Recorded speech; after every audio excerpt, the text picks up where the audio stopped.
Hello friends, welcome to share trader Kannada. ಇವತ್ತು Sensex 48 points down ಆಗಿ 55,769 close ಆದರೆ Nifty 43 points down ಆಗಿ 16,584 ಅಲ್ಲಿ ಕ್ಲೋಸ್ ಆಗಿದೆ. Virus bank Nifty 338 points down ಆಗಿ 35,275 ನಲ್ಲಿ ಕ್ಲೋಸ್ ಆಗಿದೆ. ಇವತ್ತು ಮಾರ್ಕೆಟ್ ಓಪನಿಂಗ್ ಟೈಮ್ ಅಲ್ಲಿ ಒಂದು strong bullish activity means opening ಒಂದು ಸ್ಟ್ರಾಂಗ್ ಗ್ಯಾಪ್ ಅಪ್ ಅಂಡ್ ಬಂದಿರೋ ಗ್ಯಾಪ್ ಅಪ್ ಜಾಸ್ತಿ ಟೈಮ್ ಸಸ್ಟೈನ್ ಆಗಿಲ್ಲ. ಓಪನಿಂಗ್ ಟೈಮ್ ಇಂದಾನೆ Nifty, bank Nifty, even most of the stock ಯಾವ್ದಾದ್ರೆ ಗ್ಯಾಪ್ ಅಪ್ ಆಗಿದೆ ಅಲ್ವಾ, ಆ ಗ್ಯಾಪ್ ಅಪ್ ಆಗಿರೋ ಪಾಯಿಂಟ್ ಇಂದಾನು ಕಂಟಿನ್ಯೂಸ್ಲಿ ಸ್ಲೈಡ್ ಆಗ್ತಾ ಯಾವಾಗ್ಲೂ ತರಾನೇ ಇವತ್ತು ನೀವು 2 ಅರೌಂಡ್ ಗಮನಿಸಿದ್ರೆ ಅಲ್ಲಿಂದ ಬಂದಿರೋ ಸೆಲ್ಲಿಂಗ್ ನಿಮಗೆ ಬಿಗ್ ಡಿಫರೆನ್ಸ್ ಕಾಣಿಸುತ್ತೆ. ನಿಫ್ಟಿನೇ ಅಂತ ಅಲ್ಲ, ಇವನ್ ಬ್ಯಾಂಕ್ ನಿಫ್ಟಿನಲ್ಲೂ ಸಿಮಿಲರ್ ಸೆಲ್ ಆಫ್ ನಮಗೆ ಆಫ್ಟರ್ 2 ಆದ್ಮೇಲೆ ಕಾಣಿಸ್ತಾ ಇದೆ. ಸೊ ಇದರಿಂದ ಅಗೈನ್ FIS ಒಂದು ಸೆಲ್ಲಿಂಗ್ ಇಂಪ್ಯಾಕ್ಟ್ ಮಾರ್ಕೆಟ್ ಮೇಲೆ ಕ್ಲಿಯರ್ ಆಗಿ ಕಾಣಿಸ್ತಾ ಇದೆ ಅಂತ ಅನ್ಕೋಬೇಕು. ಆಕ್ಚುಲಿ ಇದಕ್ಕೆ ನಿನ್ನೆ ಮಾರ್ಕೆಟ್ ಕ್ಲೋಸ್ ಆದ್ಮೇಲೆ ಗ್ಯಾಪ್ ಅಪ್ ಆತರ ಆಗೋದಕ್ಕೆ ಪಾಸಿಟಿವ್ ಪಾಯಿಂಟ್ ಏನಾದ್ರೂ ಇದೆಯಾ ಅಂತ ನಾವು ಹುಡುಕ್ತಾ ಇದ್ರೆ ಅವಾಗ ನಮ್ಗೆ ಕಾಣಿಸಿರೋ points first time in 2 years last year ಅಲ್ಲಿ ಯಾವಾಗ್ಲೂ ಇದು ನಮ್ಗೆ ಕಾಣಿಸ್ಲಿಲ್ಲ. OPEC means crude oil produce ಮಾಡೋ ಕಂಟ್ರೀಸ್ ಎಲ್ಲಾನು ಸೇರಿ ಒಂದು ನೆಟ್ವರ್ಕ್ ಆಗಿ ಕ್ರಿಯೇಟ್ ಆಗಿರೋದು ಈ ಒಪೆಕ್. ಈ ಒಪೆಕ್ ಅವರು ಇವನ್ ಅಲೈಸ್ ಅವರೆಲ್ಲರನ್ನು ಸೇರಿ ಜುಲೈ ಅಂಡ್ ಆಗಸ್ಟ್ ಮಂತ್ ಗೆ ಕ್ರೂಡ್ ಆಯಿಲ್ ಪ್ರೊಡಕ್ಷನ್ ಜಾಸ್ತಿ ಮಾಡಬೇಕಂತ ಅನ್ಕೊಂತಾ ಇದ್ರು. Present 4,30,000 barrels per day production ನಡೀತಾ ಇದೆ ಈ ನೆಟ್ವರ್ಕ್ ಇಂದ. ಆದ್ರೆ ಅದನ್ನು ಬೂಸ್ಟ್ ಮಾಡಬೇಕಂತ ಜುಲೈ ಆಗಸ್ಟ್ ಗೆ ಬೂಸ್ಟ್ ಮಾಡ್ತಾ 4,30,000 ಇಂದ 6,50,000 ಅರೌಂಡ್ ವರ್ಗೂನು ಪರ್ ಡೇ ಪ್ರೊಡಕ್ಷನ್ ಜಾಸ್ತಿ ಮಾಡಬೇಕಂತ ಇಂಪ್ರೂವ್ ಮಾಡಬೇಕಂತ ಹೇಳ್ತಾ ಇರೋದು. ಕ್ರೂಡ್ ಆಯಿಲ್ ಪ್ರೊಡಕ್ಷನ್ ಮೇಲೆ ಜಾಸ್ತಿ ಮಾಡ್ತಾ ಇದ್ರೆ ಅಂತ ಬಂದಿರೋ updates. Okay, crude oil prices cool ಆಗತ್ತಲ್ಲ, ಇಲ್ಲಿವರೆಗೂ ಅನ್ಸರ್ಟನಿಟಿ ಆದರೂ ಕ್ರೂಡ್ ಆಯಿಲ್ ಕಾರಣವಾಗಿ ಇಂಪ್ಯಾಕ್ಟ್ ಕ್ರಿಯೇಟ್ ಮಾಡಿದಲ್ಲ ಮಾರ್ಕೆಟ್ ಮೇಲೆ, ಅದು ನ್ಯೂಟ್ರಲ್ ಆಗತ್ತಂತ ಮಾರ್ಕೆಟ್ ಎಕ್ಸ್ಪೆಕ್ಟ್ ಮಾಡ್ತಾ ಗ್ಲೋಬಲ್ ಇಕ್ವಿಟಿ ಮಾರ್ಕೆಟ್ಸ್ ಅಲ್ಲಿ ರ್ಯಾಲಿ ಕಾಣಿಸಿರಬಹುದು. ಇದಲ್ಲದೆ ಕಾಣಿಸ್ತಾ ಇರೋದಂದ್ರೆ US ಫೆಡರಲ್ ರಿಸರ್ವ್ ಸಂಬಂಧಿಸಿರುವ ವೈಸ್ ಚೇರ್ಮನ್ ಅವರಲ್ಲ, ನಿನ್ನೆ CNBC ಅವರಿಗೆ ಇಂಟರ್ವ್ಯೂ ಕೊಟ್ಟಿದ್ದಾರೆ. ಆ ಇಂಟರ್ವ್ಯೂ ನಲ್ಲಿ ಮಾರ್ಕೆಟ್ ನ ಸರ್ಪ್ರೈಸ್ ಮಾಡೋ ನೆಗೆಟಿವ್ ಥಿಂಗ್ಸ್ ಏನು ಮಾತಾಡಲಿಲ್ಲ. ಸ್ವಲ್ಪ ಟೈಮ್ ನೆಗೆಟಿವ್ ಮಾತಾಡದಿರೋದೇ ಪಾಸಿಟಿವ್. ಈ 2 ಥಿಂಗ್ಸ್ ಮೇಜರ್ ಆಗಿ ಗ್ಲೋಬಲ್ ಆಗಿ ಕಾಣಿಸ್ತಾರೆ ಇಂಪಾರ್ಟೆಂಟ್ ಅಪ್ಡೇಟ್ಸ್. ಅಂಡ್ ಇವತ್ತು ಮೋಸ್ಟ್ ಇಂಪಾರ್ಟೆಂಟ್ ಡೇಟಾ ಬರ್ತಿದೆ, US ಜಾಬ್ ಡೇಟಾ. ಇದನ್ನು ಮಲ್ಟಿ ಆಂಗಲ್ಸ್ ನಾವು ಗಮನಿಸಬೇಕಾಗತ್ತೆ. ಬೇಸ್ ಕೇಸ್ ಅಲ್ಲಿ ಜಾಬ್ ಕ್ರಿಯೇಷನ್ ಜಾಸ್ತಿ ನಡೆದಿದೆ, ತುಂಬಾ ಜಾಸ್ತಿ ಜನ ಜಾಬ್ ಸಂಪಾದನೆ ಮಾಡ್ತಾ ಇದಾರೆ ಅಂದ್ರೆ ನಾವು ಅದು ಪಾಸಿಟಿವ್ ಆಗಿ ನೋಡ್ತೀವಲ್ಲ. ತುಂಬಾ ಜನಕ್ಕೆ ಜಾಬ್ಸ್ ಬರ್ತಾ ಇದೆ ಅಂದ್ರೆ ಇವನ್ ಸ್ಯಾಲರಿನೂ ಬೆಳೆಯುತ್ತೆ ಅಂದ್ರೆ ನಾವು ಪಾಸಿಟಿವ್ ಆಗಿ ನೋಡ್ತೀವಿ. ಆದ್ರೆ ಮಾರ್ಕೆಟ್ ಯಾವ ತರ ನೋಡ್ತಾ ಅಂದ್ರೆ ಸೆಂಟ್ರಲ್ ಬ್ಯಾಂಕ್ಸ್ ಏನಾದ್ರೂ ಇನ್ಫ್ಲೇಷನ್ ಕಂಟ್ರೋಲ್ ಮಾಡಬೇಕಂತ ಬಡ್ಡಿ ರೇಟ್ ಜಾಸ್ತಿ ಮಾಡೋ ಆಲೋಚನೆ ಇದೆ ಅಲ್ವಾ. ಅದರಿಂದ ಇವನ್ ಬಡ್ಡಿ ರೇಟ್ಗಳು ಜಾಸ್ತಿ ಮಾಡಿದ್ರು ಎಕಾನಮಿ ಮೇಲೆ ಇಂಪ್ಯಾಕ್ಟ್ ಇರಲ್ಲ ಅಂತ ಕಾನ್ಫಿಡೆನ್ಸ್ ಸೆಂಟ್ರಲ್ ಬ್ಯಾಂಕ್ ಬಂದಿದೆ ಅಂದ್ರೆ ಅವ್ರು ಇನ್ನೂ ಆಕ್ಟಿವ್ ಆಗಿ ಬಡ್ಡಿ ರೇಟ್ಗಳನ್ನ ಜಾಸ್ತಿ ಮಾಡ್ತಾರೆ. ಅದರಿಂದ ಈ ತರ ಟೈಮ್ಸ್ ಅಲ್ಲೂ ಸೆಂಟ್ರಲ್ ಬ್ಯಾಂಕ್ಸ್ ಬಡ್ಡಿ ರೇಟ್ಗಳು ಜಾಸ್ತಿ ಮಾಡೋ ಆಲೋಚನೆ ಇರೋ ಟೈಮ್ ಅಲ್ಲಿ ಜಾಬ್ ಡೇಟಾ ಅಂತೂ ಸ್ಟ್ರಾಂಗ್ ಆಗಿ ಅನ್ಕೊಂಡಿರೋಕಂದ್ರೆ ಬೆಟರ್ ಆಗಿದ್ರೆ on hourly bases salary hike ಕಾಣಿಸ್ತಾ ಇದ್ರು ಎಕಾನಮಿ ಬೆಟರ್ ಆಗಿರತ್ತಂತ ಇಂಡಿಕೇಶನ್ ಸೆಂಟ್ರಲ್ ಬ್ಯಾಂಕ್ಸ್ ಗೆ ಹೋಗುತ್ತೆ. ಸೊ ದೆನ್ ಅವರು ಬಡ್ಡಿ ರೇಟ್ಗಳನ್ನು ಜಾಸ್ತಿ ಮಾಡಬಹುದಂತ ಮಾರ್ಕೆಟ್ ಎಕ್ಸ್ಪೆಕ್ಟ್ ಮಾಡ್ತಾ ಆತರ ಬೆಟರ್ ಆಗಿ ಎಕ್ಸ್ಪೆಕ್ಟೆಡ್ ಅಂದ್ರೆ ಬೆಟರ್ ಆಗಿ ಡೇಟಾ ಇರೋವಾಗನು ಮಾರ್ಕೆಟ್ ಕರೆಕ್ಟ್ ಆಗುತ್ತೆ. ಅದರಿಂದ ರೀಸೆಂಟ್ ಟೈಮ್ಸ್ ಅಲ್ಲಿ US ಮ್ಯಾನುಫ್ಯಾಕ್ಚರಿಂಗ್ ಡೇಟಾ ಪಾಸಿಟಿವ್ ಆಗಿ ಬಂದಾಗ್ಲೂ ನಮ್ಮ ಮಾರ್ಕೆಟ್ ಅಲ್ಲಿ ಫಾಲ್ ಕಾಣಿಸಿದೆ. ಬಿಕಾಸ್ ಮ್ಯಾನುಫ್ಯಾಕ್ಚರಿಂಗ್ ಪಾಸಿಟಿವ್ ಆಗಿದೆ ಅಂದ್ರೆ ಎಕಾನಮಿ ಚೆನ್ನಾಗಿದೆ. ಸೊ ಇದರಿಂದ US ಫೆಡ್ ಅವರು ಬಡ್ಡಿ ರೇಟ್ಗಳು ಜಾಸ್ತಿ ಮಾಡ್ತಾರೆ ಅಂತ ಮಾರ್ಕೆಟ್ ಭಯ ಬೀಳ್ತಾ ಫಾಲೂನು ಕಾಣಿಸಿದೆ. ಮೇ ಬಿ ಅದೇ ತರ ಮಾರ್ಕೆಟ್ ಮುಂಚೆನೆ ಇದನ್ನು ಗೆಸ್ ಮಾಡ್ತಾ ಇವತ್ತು ಓಪನಿಂಗ್ ಇಂದ ಕರೆಕ್ಟ್ ಆಗಿರಬಹುದು. ಬಟ್ ಎನಿವೇ ಜಾಬ್ ಡೇಟಾ ಬಂದ ಮೇಲೆ ನಮಗೆ US ಇವನ್ SGX ನಿಫ್ಟಿ ಯಾವ ತರ ರಿಯಾಕ್ಟ್ ಆಗುತ್ತೆ ಅನ್ನೋದನ್ನು ಫರ್ದರ್ ಆಗಿ ಮಾರ್ಕೆಟ್ ಒಂದು ಡೈರೆಕ್ಷನ್ ನಮಗೆ ಅರ್ಥ ಆಗುತ್ತೆ. ಓವರ್ ಆಲ್ ಪ್ರೈಸ್ ಆಕ್ಟಿವಿಟಿ ನಿನ್ನೆ ವಿಡಿಯೋನಲ್ಲಿ ಮಾತಾಡ್ಕೊಂಡಿರೋದು ನಾವು 16,700 to 16,800 ಆ 100 ಪಾಯಿಂಟ್ ಝೋನ್ ಅಲ್ಲಿ ಮಾರ್ಕೆಟ್ ಸ್ಟೆಬಿಲೈಸ್ ಆದ್ರೆ ಅನದರ್ 400 ಪಾಯಿಂಟ್ಸ್ ನಮಗೆ ಅಪ್ಸೈಡ್ ಚಾನಲ್ ಓಪನ್ ಆಗತ್ತೆ ಅಂತ ಅನ್ಕೊಂಡಿದೀವಲ್ಲ. ಆದ್ರೆ ಇವತ್ತು ಮಾರ್ಕೆಟ್ ರಿಜೆಕ್ಟ್ ಆಗಿರೋ ಲೆವೆಲ್ 16,790 ಅರೌಂಡ್ 800 ಲೆವೆಲ್ ಅಬೋವ್ ಅಂತೂ ಮಾರ್ಕೆಟ್ ಇವತ್ತು ಹೋಗ್ಲಿಲ್ಲ.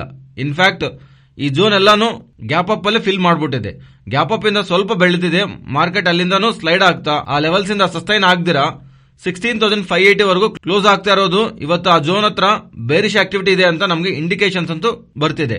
ಓವರ್ ಆಲ್ ಇಲ್ಲಿಂದ ಅಪ್ಸೈಡ್ ಹೋಗ್ತಾ ಇದ್ರೆ 16,700 to 16,800 ಆ 100 ಪಾಯಿಂಟ್ ಝೋನ್ ನಲ್ಲಿ ಪ್ರೈಸ್ ಯಾವ ತರ ರಿಯಾಕ್ಟ್ ಆಗುತ್ತೆ.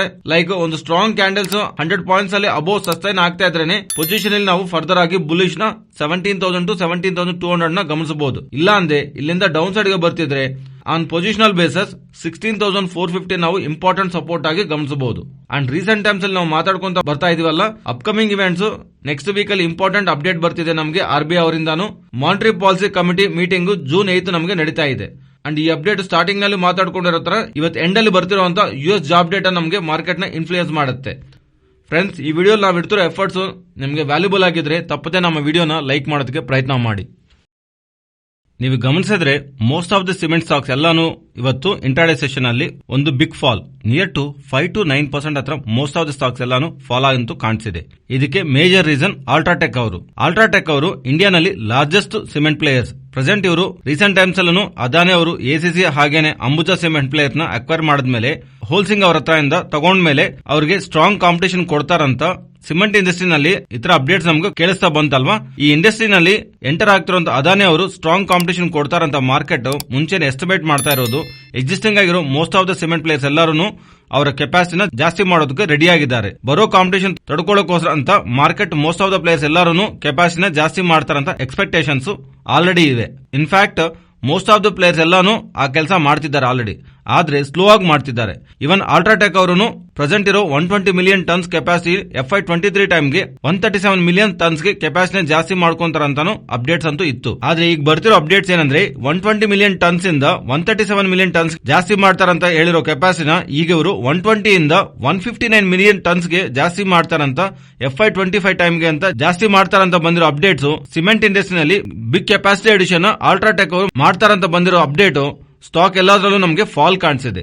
ಇವರು ಕೆಪಾಸಿಟಿ ಜಾಸ್ತಿ ಮಾಡ್ತಾರಂದ್ರೆ ಎಲ್ಲ ಸ್ಟಾಕ್ಸ್ ಫಾಲ್ ಏನಕ್ಕೆ ಆಗಿದೆ ಅಂದ್ರೆ ಕೆಪಾಸಿಟಿ ಜಾಸ್ತಿ ಮಾಡ್ಕೊಂಡು ಒಳ್ಳೇದಲ್ಲ ಅಂದ್ರೆ ಇನ್ನು ಚೆನ್ನಾಗಿ ಪ್ರೊಡಕ್ಷನ್ ಮಾಡಿ ಚೆನ್ನಾಗಿ ಸೇಲ್ಸ್ ಮಾಡಬಹುದಾ ಅಂದ್ರೆ ಇದನ್ನ ನಾವು ಯಾವ ತರ ಅರ್ಥ ಮಾಡ್ಕೋಬೇಕಂದ್ರೆ ಒಂದು ಎಕ್ಸಾಂಪಲ್ ಆಗಿ ಹೇಳ್ತೀನಿ. ಒಂದು 100 ಬ್ಯಾಗ್ಸ್ ಸಿಮೆಂಟ್ ನು ಸೆಲ್ ಮಾಡ್ತಾ ಪರ್ ಬ್ಯಾಗ್ ನಿಮ್ಗೆ ₹1 ಲಾಭ ಬರುತ್ತೆ ಅಂತ ಎಕ್ಸ್ಪೆಕ್ಟ್ ಮಾಡ್ತಿದ್ವಿ ಅನ್ಕೊಳ್ಳೋಣ.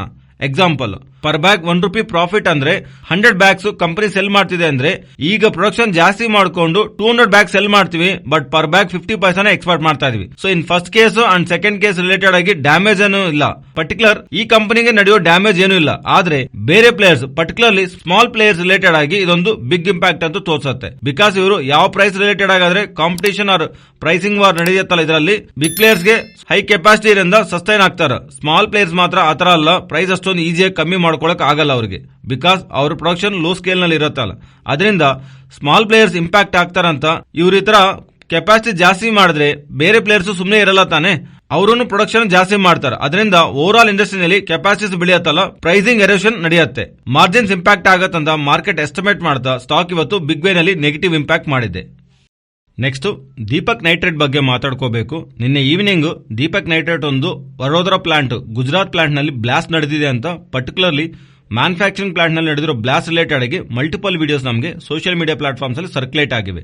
ಅಂಡ್ ಇವನ್ ಇದರ ರಿಲೇಟೆಡ್ ಆಗಿ ದೀಪಕ್ ನೈಟ್ರೇಟ್ ಅವರು ನಿನ್ನೆ ನೈಟು ರೆಸ್ಪಾಂಡ್ ಆಗಿದ್ದಾರೆ. ಇವನ್ ಆ ಡೇಟಾ ನಿಮಗೆ ಟೆಲಿಗ್ರಾಮ್ ನಲ್ಲಿ ಇವತ್ತು ಮಾರ್ನಿಂಗ್ ಪೋಸ್ಟ್ ಮಾಡಿದ್ದೀನಿ. ಬಟ್ ಫಸ್ಟ್ ಆಕ್ಚುಲಿ ಇಂಪ್ಯಾಕ್ಟ್ ಬಗ್ಗೆ ಮಾತಾಡ್ಕೊಳ್ಳೋಕೆ ಮುಂಚೆ ಆಕ್ಚುಲಿ ಈ ಪರ್ಟಿಕ್ಯುಲರ್ ಪ್ಲಾಂಟ್ ನಲ್ಲಿ ದೀಪಕ್ ನೈಟ್ರೇಟ್ ಅವರು ಬಿಸಿನೆಸ್ ಯಾವ ತರ ಇರುತ್ತೆ ಅನ್ನೋದು ಗಮನಿಸೋ ಪ್ರಯತ್ನ ಮಾಡೋಣ. ಈ ಪರ್ಟಿಕ್ಯುಲರ್ ಪ್ಲಾಂಟ್ ನಲ್ಲಿ ದೀಪಕ್ ನೈಟ್ರೇಟ್ ಅವರು basic, intermediates and fine and speciality chemicals ನ ತಯಾರಿ ಮಾಡ್ತಾರೆ. ಇವ್ರಿಗೆ ಬರೋ ರೆವೆನ್ಯೂಸ್ ನಲ್ಲಿ ನಿಯರ್ಲಿ ಈ ಪರ್ಟಿಕ್ಯುಲರ್ ಪ್ಲಾಂಟ್ ಇಂದ 30 to 31% ಹತ್ರ ರೆವೆನ್ಯೂಸ್ ಕಾಂಟ್ರಿಬ್ಯೂಷನ್ ಇದೆ. ಅಂಡ್ ಇವನ್ ಆಪರೇಟಿಂಗ್ ಸೈಡ್ 33% ಹತ್ರ ಇನ್ಕಮ್ ಇಲ್ಲಿಂದಾನೆ ಜನರೇಟ್ ಆಗ್ತಾ ಇರುತ್ತೆ. ಸೊ ಇದು ಸಿಂಪಲ್ ಟರ್ಮ್ಸ್ ಅಲ್ಲಿ ಇದು ಇವರಿಗೆ ಸಂಬಂಧಿಸಿರೋ major and important plant.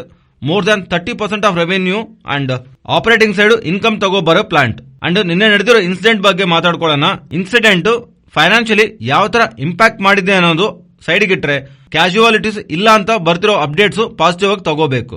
Apart from casualties, business ಬಗ್ಗೆ ಮಾತಾಡ್ಕೊಂಡ್ರೆ ನಡೆದಿರೋ ಬ್ಲಾಟ್ಸ್ ವೇರ್ ಹೌಸ್ ಅಲ್ಲಿ ನಡೆದಿರೋ ತರ ಹೇಳ್ತಿದ್ದಾರೆ. ಮ್ಯಾನುಫ್ಯಾಕ್ಚರಿಂಗ್ ಫೆಸಿಲಿಟಿ ನಲ್ಲಿ ನಡೆದಿಲ್ಲ ಅಂತ, ವೇರ್ ಹೌಸ್ ಅಲ್ಲಿ ನಡೆದಿರೋದು ನೆಕ್ಸ್ಟ್ 1 or 2 ಡೇಸ್ ನಲ್ಲಿ ತಿರ್ಗಾ ಪ್ರೊಡಕ್ಷನ್ ಸ್ಟಾರ್ಟ್ ಮಾಡ್ತೀವಿ ಅಂತಾನು ಅಪ್ಡೇಟ್ ಮಾಡ್ತಿದ್ದಾರೆ. ಒಂದು ವೇಳೆ ಅದೇ ಇಂಪ್ಯಾಕ್ಟ್ ಮ್ಯಾನುಫ್ಯಾಕ್ಚರಿಂಗ್ ಫೆಸಿಲಿಟಿ ನಡೆದ್ರೆ ಅದರ ಡ್ಯಾಮೇಜ್ ರಿಲೇಟೆಡ್ ಆಗಿ ಮೋಸ್ಟ್ಲಿ ಕಂಪನೀಸ್ ಗೆ ಇನ್ಶೂರೆನ್ಸ್ ಇರುತ್ತೆ. ಬಟ್ ಆ ಇಂಪ್ಯಾಕ್ಟ್ ನಿಂದ ಇವ್ರು ಆಚೆ ಬರೋದಕ್ಕೆ ತಿರ್ಗಾ ಪ್ರೊಡಕ್ಷನ್ ಸ್ಟಾರ್ಟ್ ಮಾಡೋದಕ್ಕೆ ಟೈಮ್ ಆಗುತ್ತೆ. ಅದರಿಂದ ಮೇ ಬಿ ಅಲ್ಲಿ ಬಿಸಿನೆಸ್ ಲಾಸ್ ಇರಬಹುದು. ಬಟ್ ನಿನ್ನೆ ಇವ್ರು ರಿಲೀಸ್ ಮಾಡಿರೋ ಎಕ್ಸ್ಚೇಂಜ್ ಫೈಲಿಂಗ್ ನಲ್ಲಿ ನಡೆದಿರೋ ಲಾಸ್ಗೆ, ಬಿಸಿನೆಸ್ ಡ್ಯಾಮೇಜ್ಗೆ ಇವ್ರ ಹತ್ರ ಇನ್ಶೂರೆನ್ಸ್ ಇದೆ ಅಂತ ಹೇಳ್ತಿದ್ದಾರೆ. ಸೊ ಅದರಿಂದ ನಾವು ಈಗ ನಡೆದಿರೋ ಇಂಪ್ಯಾಕ್ಟ್ ದೀಪಕ್ ನೈಟ್ರೇಟ್ ಫೈನಾನ್ಷಿಯಲಿ ಅಂತೂ ಲಾಸ್ ಏನು ಮಾಡಲ್ಲ. ಬಟ್ ಈ ತರ ಒಂದು ಇನ್ಸಿಡೆಂಟ್ ನಡೆದಿದೆ ಅಂತ ಹೇಳಿದ್ರಿಂದ ಸ್ಟಾಕ್ ರಿಲೇಟೆಡ್ ಆಗಿ ನಮಗೆ ಇವತ್ತು ಸೆಲ್ಲಿಂಗ್ ಪ್ರೆಷರ್ ಅಂತೂ ಕಾಣಿಸಿದೆ. ನೆಕ್ಸ್ಟ್ ರಿಲಯನ್ಸ್ ಇಂಡಸ್ಟ್ರಿ ಬಗ್ಗೆ ಮಾತಾಡ್ಕೋಬೇಕು. ರಿಲಯನ್ಸ್ ಅವರು US ಸಂಬಂಧಿಸಿರುವ ಅಪೋಲೋ ಗ್ಲೋಬಲ್ ಅವರಿಬ್ರು ಸೇರಿ ಪಾರ್ಟ್ನರ್ ಆಗಿ ಯುಕೆಗೆ ಸಂಬಂಧಿಸಿರುವ one of the largest retailer ಆಗಿರುವ ವಾಲ್ಗ್ರೀನ್ಸ್ ಬೂತ್ ಅವ್ರನ್ನ ಅಕ್ವೈರ್ ಮಾಡಬೇಕಂತ ಅನ್ಕೊಂತಾ ಇದ್ರ ಅನ್ನೋ ತರ ಅಪ್ಡೇಟ್ಸ್ ಕಾಣಿಸ್ತಿದೆ. ವಾಲ್ಗ್ರೀನ್ಸ್ ಅವರಿಗೆ ಸ್ಟೋರ್ಸ್ ಯುಕೆ ನಲ್ಲಿ ನಿಯರ್ ಟು 2000 ಹತ್ರ ಇದೆ. ಅಂಡ್ ನಿಯರ್ ಟು 45% ಆಫ್ ಇವರ್ ರೆವೆನ್ಯೂಸ್ ಪ್ರಿಸ್ಕ್ರಿಪ್ಷನ್ಸ್ ಅಂಡ್ ವ್ಯಾಕ್ಸಿನೇಷನ್ ಕೊಡೋದ್ ಮೂಲಕ ಸಂಪಾದನೆ ಮಾಡ್ತಾರಂತ ಅಪ್ಡೇಟ್ಸ್ ಬರ್ತಿದೆ. ಸೊ ಅವ್ರದಲ್ಲಿ ಅಲ್ಲಿ ಇನ್ವೆಸ್ಟ್ಮೆಂಟ್ ಮಾಡಿ ಆ ತರ ಮಾಡೆಲ್ಸ್ ನ ಇಂಡಿಯಾನಲ್ಲಿ, ಸೌತ್ ಈಸ್ಟ್ ಏಷ್ಯಾನಲ್ಲಿನೂ, ಇವನ್ ಮಿಡಲ್ ಈಸ್ಟ್ ನಲ್ಲೂ ತಗೋಬರ್ಬೇಕು ಅನ್ನೋ ತರ ರಿಲಯನ್ಸ್ ಅವರು ಭಾವಿಸ್ತಾ ಇರೋ ತರ ಅಪ್ಡೇಟ್ಸ್ ಕಾಣಿಸ್ತಾ ಇದೆ. ಅಂಡ್ ಇವನ್ ಇದ್ರ ಜೊತೆಗೆ ಪ್ರೀವಿಯಸ್ ಆಗಿ ಜಿಯೋ ಅವರು, ಬ್ರಿಟಿಷ್ ಪೆಟ್ರೋಲಿಯಂ ಇಬ್ರು ಕಂಬೈನ್ಡ್ ಆಗಿ ಫಾರ್ಮ್ ಮಾಡಿರೋ ಜಾಯಿಂಟ್ ವೆಂಚರ್ ಈಗ MG ಮೋಟಾರ್ಸ್ ಅವ್ರ ಜೊತೆನು ಕ್ಯಾಸ್ಟ್ರೋ ಅವ್ರ ಜೊತೆನು ಇಬ್ಬರ ಜೊತೆನು ಪಾರ್ಟ್ನರ್ಶಿಪ್ ನ ಏರ್ಪಾಟ್ ಮಾಡ್ಕೊಂಡಿರೋ ಈ ಪಾರ್ಟ್ನರ್ಶಿಪ್ ಏರ್ಪಾಟ್ ಮಾಡ್ಕೊಂಡು ಅಕ್ರಾಸ್ ಇಂಡಿಯಾ EV ಇನ್ಫ್ರಾಸ್ಟ್ರಕ್ಚರ್ ನ ಬಿಲ್ಡ್ ಮಾಡ್ತಾರಂತ ಬಂದಿರೋ ಅಪ್ಡೇಟ್ಸ್ ಕಾಣಿಸ್ತಾ ಇದೆ ಮಾರ್ಕೆಟ್ ನಲ್ಲಿ. Next class 8 truck sales updates ಬಂದಿದೆ. ಇದರ ರಿಲೇಟೆಡ್ ಆಗಿ ಬಿಸಿನೆಸ್ ಮಾಡೋ Bharat forge, Ramakrishna forging and Motherson Sumi related ಆಗಿ ಈ ಸೇಲ್ಸ್ ಒಂದು ಇಂಪ್ಯಾಕ್ಟ್ ಇರುತ್ತೆ. ನಾರ್ತ್ ಅಮೆರಿಕಾಗೆ ಸಂಬಂಧಿಸಿರುವ ಕ್ಲಾಸ್ 8 ಟ್ರಕ್ಸ್ ತುಂಬಾ ಬಿಗ್ ಟ್ರಕ್ಸ್. ಆಕ್ಚುಲಿ ಇವು ನಾರ್ಮಲ್ ಆಗಿ ಚಿಕ್ಕ ಟ್ರಕ್ಸ್ ಅಲ್ಲ ಇವು. ಸೊ ಇದರ ರಿಲೇಟೆಡ್ ಆಗಿ May month sales month on month comparison 15% ವರೆಗೂ ಇಯರ್ ಆನ್ ಇಯರ್ ಕಂಪಾರಿಸನ್ ಅಲ್ಲಿ 43.6% north America truck sales drop ಆಗಿರೋ ತರ ಬರ್ತಿರೋ ಅಪ್ಡೇಟ್ಸ್ ಈ ಪರ್ಟಿಕ್ಯುಲರ್ ಕಂಪನಿ ರಿಲೇಟೆಡ್ ಆಗಿ ನಾವು ನೆಗೆಟಿವ್ ಆಗಿ ತಗೋಬೇಕಾಗುತ್ತೆ. ನೆಕ್ಸ್ಟ್ ಎಂಟಾರ್ ಟೆಕ್ನಾಲಜೀಸ್ ಬಗ್ಗೆ ಮಾತಾಡ್ಕೋಬೇಕು. ಇವರು GP aerospace and defence private ಈ ಲಿಮಿಟೆಡ್ ಕಂಪನಿ ರಿಲೇಟೆಡ್ ಆಗಿ 8.82 ಕ್ರೋರ್ಸ್ ಖರ್ಚು ಮಾಡಿ 100% ಶೇರ್ ಅಕ್ವೈರ್ ಮಾಡೋ ತರ ಅಪ್ಡೇಟ್ ಮಾಡ್ತಿದ್ದಾರೆ. ನೆಕ್ಸ್ಟ್ ಅಪ್ಡೇಟ್ ನೋಡಿದ್ರೆ ನಮ್ಮೆಲ್ಲರಿಗೂ ಗೊತ್ತಿರೋದೇ palm oil exports leading country ಆಗಿರುವ ಇಂಡೋನೇಷಿಯಾ ರೀಸೆಂಟ್ ಟೈಮ್ಸ್ ಅಲ್ಲಿ ಪಾಮ್ ಆಯಿಲ್ ಎಕ್ಸ್ಪೋರ್ಟ್ ರಿಲೇಟೆಡ್ ಆಗಿ ಬ್ಯಾನ್ ಇಶ್ಯೂ ಮಾಡಿದೆ ಅಲ್ವಾ. ವೇರಿಯಸ್ ರಿಸ್ಟ್ರಿಕ್ಷನ್ಸ್ ಅನೌನ್ಸ್ ಮಾಡೋದು ನಾವೆಲ್ಲರೂ ನೋಡಿದೀವಿ. ಆದ್ರೆ ಲೇಟೆಸ್ಟ್ ಅಪ್ಡೇಟ್ ಏನಂದ್ರೆ ಈ ಪಾಮ್ ಆಯಿಲ್ ಎಕ್ಸ್ಪೋರ್ಟ್ ರಿಲೇಟೆಡ್ ಆಗಿ ಇವರು ರಿಲ್ಯಾಕ್ಸೇಷನ್ ಅಂತೂ ತಗೊಂಡ್ಬರ್ತಿದ್ದಾರೆ ಅಂತ. Present 2,75,454 tons palm oil products ನ ಎಕ್ಸ್ಪೋರ್ಟ್ ಮಾಡೋದಕ್ಕೆ ಇವರು ಅಲೋ ಮಾಡಿರೋ ತರ ಬಿಸಿನೆಸ್ ಟುಡೇ ಅವರು ರಿಪೋರ್ಟ್ ಮಾಡ್ತಿದ್ದಾರೆ. ಇದರಿಂದ ನಮ್ಮ FMCG ಕಂಪನೀಸ್ ಯಾವೆಲ್ಲ ಇದೆಯಲ್ವಾ ಅವರೆಲ್ಲರಿಗೂ ಆಯಿಲ್ ಪ್ರೈಸಸ್ ಕಮ್ಮಿ ಆಗತ್ತೆ. ಅದರಿಂದ ಪಾಸಿಟಿವ್ ಆಗಿ ನೋಡಬಹುದು. ಬಟ್ ಈ ಪಾಮ್ ಆಯಿಲ್ ಅಂಡ್ ಅದೇ ತರ ಆಯಿಲ್ ಮ್ಯಾನುಫ್ಯಾಕ್ಚರಿಂಗ್ ಕಂಪನೀಸ್ ಯಾವೆಲ್ಲ ಇದೆಯಲ್ಲ, ರುಚಿ ಸೋಯಾ, ಅದಾನಿ ವಿಲ್ಮರ್ ಈ ತರ ಕಂಪನಿ ಸ್ವಲ್ಪ ನೆಗೆಟಿವ್ ಆಗಿ ನಾವು ನೋಡಬೇಕಾಗತ್ತೆ. ನೆಕ್ಸ್ಟ್ ವಾಟರ್ ಟೆಕ್ನಾಲಜಿ ಕಂಪನಿ ಆಗಿರುವ ವಾಟೆಕ್ ವಾಬಾಗ್ ಅವರಿಂದ ಒಂದು ಅಪ್ಡೇಟ್ ಬಂದಿದೆ. ಇವರು actually West African countries Senegal ಯಾವ್ದೆಲ್ಲ ಇದೆಯಲ್ಲ ಈ ಸೆನೆಗಲ್ ನಲ್ಲಿ 50 MLD sea water desalination project ನ ಕನ್ಸ್ಟ್ರಕ್ಟ್ ಮಾಡೋದಕ್ಕೆ ಇವರಿಗೆ 146 ಮಿಲಿಯನ್ ಯೂರೋ ವರ್ತ್ ಆರ್ಡರ್ ಬಂದಿರೋ ತರ ಹೇಳ್ತಿದ್ದಾರೆ. ನೀವು ಅಬ್ಸರ್ವ್ ಮಾಡಿದ್ರೆ ಈ ವಾಟೆಕ್ ವಾಬಾಗ್ ಅವರು ಕಂಟಿನ್ಯೂಸ್ಲಿ ವೇರಿಯಸ್ ಅದರ್ ಕಂಟ್ರೀಸ್ ಇಂದ ವಾಟರ್ ಟೆಕ್ನಾಲಜಿ ರಿಲೇಟೆಡ್ ಆರ್ಡರ್ಸ್ ಅಂತೂ ವಿನ್ ಆಗ್ತಾ ಇರೋದು ನಾವು ಅರ್ಥ ಮಾಡ್ಕೋಬೇಕಾಗತ್ತೆ. ನೆಕ್ಸ್ಟ್ CNBC TV8 ಇಂದ ಒಂದು ಅಪ್ಡೇಟ್ ಬಂದಿದೆ. GST rates currently online gaming, casinos, race courses ಮೇಲೆ 18% ಇದೆ ಅಲ್ವಾ. ಈ 18% GST ರೇಟ್ ನ 28% ಗೆ ಇನ್ಕ್ರೀಸ್ ಮಾಡೋ ತರ ಚಾನ್ಸಸ್ ಇದೆ ಅಂತ ಇವ್ರ ಸೋರ್ಸಸ್ ಇಂದ ಬಂದಿರೋ ಅಪ್ಡೇಟ್ ತರ ಹೇಳ್ತಿದ್ದಾರೆ. ಒಂದು ವೇಳೆ ಇನ್ಕ್ರೀಸ್ ಏನಾದ್ರು ನಡೆದ್ರೆ ಅದು gaming related companies especially casinos run ಮಾಡೋ ಕಂಪನಿ ಲಿಸ್ಟೆಡ್ ಕಂಪನಿ ಆಗಿರುವ ಡೆಲ್ಟಾ ಕ್ರಾಪ್ ಕಂಪನೀಸ್ ಗೆ ನೆಗೆಟಿವ್ ಆಗಿ ನಾವು ಅರ್ಥ ಮಾಡ್ಕೋಬೇಕಾಗತ್ತೆ.